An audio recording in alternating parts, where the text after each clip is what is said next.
Good morning. It's 7 a.m. in the morning in Rome, and as you can see, the streets are completely empty.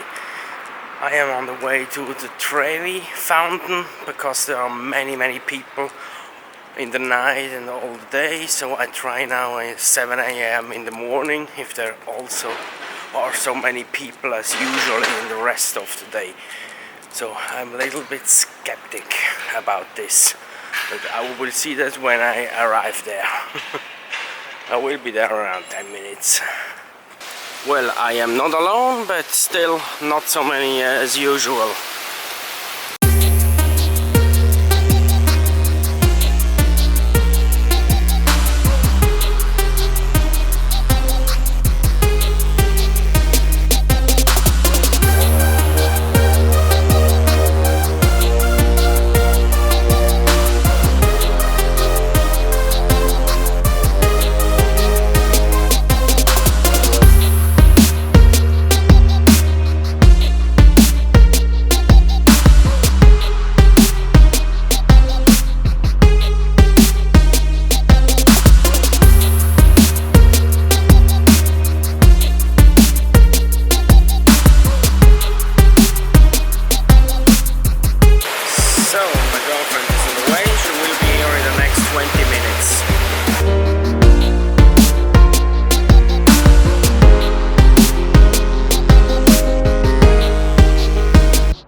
As you could see, there were many people in this place. Just too many for my taste. Didn't go up in the dome because I didn't want to wait in the line. It was too much people. Really crazy. So when you want to come here, they recommend to go in January or February after Christmas. So we are now on the move again to go something to eat and see maybe the castle. The last one to see in Rome. After that we have seen all nice places in Rome.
It has started to rain again. I'm under my umbrella. We are now returning home. Now we have seen Rome entirely, including the last castle that you've already seen. So, tomorrow we'll drive away from Rome.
was planned to stay the night here, but since we had not booked a hotel, we will travel on now in the Chianti region, searching for a nice restaurant and maybe a night to sleep.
So we made a stop to buy maybe not a right sculpture, but maybe something for our garden.